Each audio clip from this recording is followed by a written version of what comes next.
আমি ফটিকছড়িতে নির্বাচনে দাঁড়িয়েছি। আপনারা জানেন এই ফটিকছড়ির জমিনে আরো কয়েকবার আপনারা বারবার ভুল করে প্রতীকের উপর নির্ভর করেছেন। এবার অন্তত প্রতীক বাদ দিয়ে আপনারা ব্যক্তির এবং সুন্নি মতাদর্শকে প্রাধান্য দিয়ে আপনারা দেশ জাতির কল্যাণে, ফটিকছড়ির কল্যাণে আপনারা একতারায় ভোট দেবেন। বিশেষ করে আলোকিত মানুষ, শিক্ষিত মানুষকে আপনারা নির্বাচন করলে এলাকা শিক্ষিত হবে, আলোকিত হবে। আর অশিক্ষিত, দুর্নীতিবাজ, ব্যাংক লুটেরা, দেশের সম্পদ লুণ্ঠনকারীদেরকে আপনারা বারবার নির্বাচন করে দেখেছেন। আপনাদেরও তকদিরের কোনো পরিবর্তন হয়নি, দেশেরও কোনো উন্নয়ন হয়নি। আল্লাহ রাব্বুল আলামিন পাক কোরআন শরীফে ইরশাদ করেন, যে জাতি নিজেরা নিজেদের ভালো চিন্তা করে কাজ করে না, আল্লাহ পাক তাদেরকে হেদায়েত করেন না।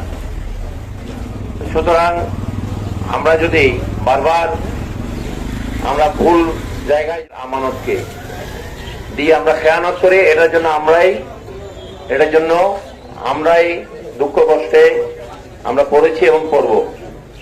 আমি আশা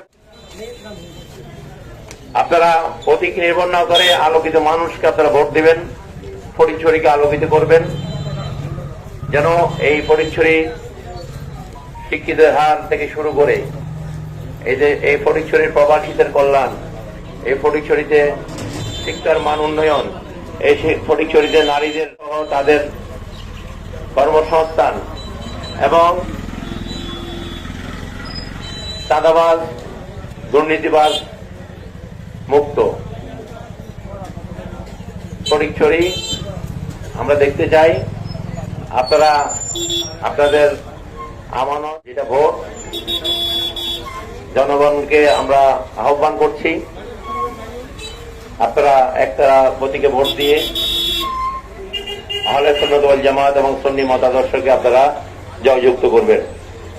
এই একতারা হচ্ছে আহলে সুন্নাত ওয়াল জামাতের প্রতীক, সুন্নিয়তের প্রতীক। এই একতারা হচ্ছে ভাইভান্ডার শরীফের প্রতীক। এই একতারা হচ্ছে সাম্প্রদায়িক সম্প্রীতির প্রতীক। এই একতারা হচ্ছে বাংলাদেশের প্রতীক। এই একতারা হচ্ছে মুক্তিযুদ্ধের প্রতীক। কারণ এই সংস্কৃতিকে ধারণ করে আছে, শিল্প সংস্কৃতিকে এই একতারাই ধারণ করছে। এবং আমরা যে আহলে সুন্নাত ওয়াল জামাতের অনুসারী, বাংলাদেশ সুপ্রিম পার্টি, ইসলামী ফ্রন্ট, চেয়ার মোমবাতি মার্কা সহ আমরা কোন উগ্রবাদী গোষ্ঠী নয়। আমরা এদেশের সাম্প্রদায়িক সম্প্রীতিতে বিশ্বাসী।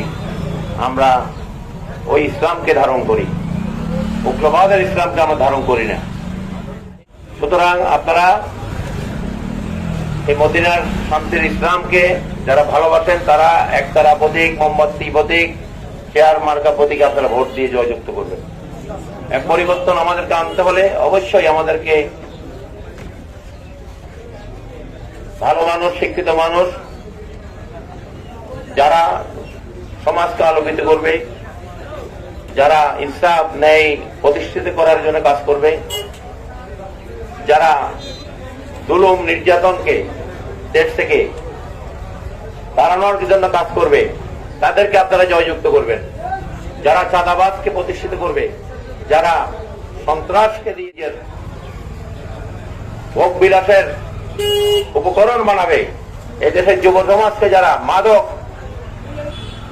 এবং উগ্রবাদ দুষ্কৃতিকারের কাজে যারা ব্যবহার করবে, এইবার নির্বাচন হচ্ছে তাদের বিরুদ্ধে।